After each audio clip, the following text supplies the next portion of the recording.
আসসালামু আলাইকুম রহমতুল্লাহ। আমি আছি আপনাদের সাথে ফরাজি।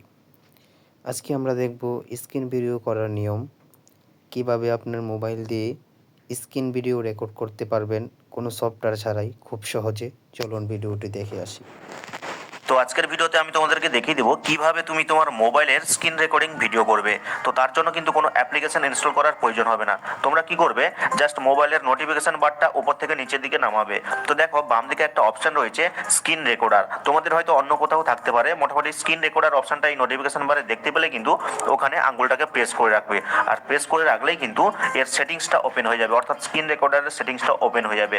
তো স্ক্রিন রেকর্ড করার আগে কিন্তু দেখো কর্নারে একটা সেটিংস আইকন রয়েছে, এখানে সেটিংসে ক্লিক করবে। ক্লিক করার পরে যাবতীয় যা যা সেটিংস রয়েছে সেগুলো করে নিবে তোমার পছন্দ মতো। তো এখানে যা ডিফল্ট রয়েছে সেগুলো রাখতে পারো, কিন্তু একটা কিন্তু অবশ্যই চেক করতে হবে। দেখো এই যে সাউন্ড সোর্স নামে এই অপশানে ক্লিক করবে। ক্লিক করার পরে দেখো এখানে কিন্তু অনেকগুলো অপশান রয়েছে, তো তোমাকে কিন্তু অবশ্যই মাইক অপশানটাকে চুজ করে নিতে হবে। আর এটা করলে কি হবে, যখনই তুমি স্ক্রিন রেকর্ড করবে আর মুখে কিছু বলবে সেটার অডিও কিন্তু রেকর্ড হবে। আর যদি তুমি মিউট করে দাও বা সিস্টেম সাউন্ড করে দাও তাহলে কিন্তু শুধু রেকর্ডটা হবে, স্ক্রিন রেকর্ডটা হবে, কিন্তু আর অডিও রেকর্ড হবে না। তো এই সেটিংসটা করে নিয়ে কিন্তু ব্যাকে ফিরে আসবে। এবার ফাইনালি এভাবে আপনিও আপনার মোবাইলে স্ক্রিন রেকর্ডিং করতে পারবেন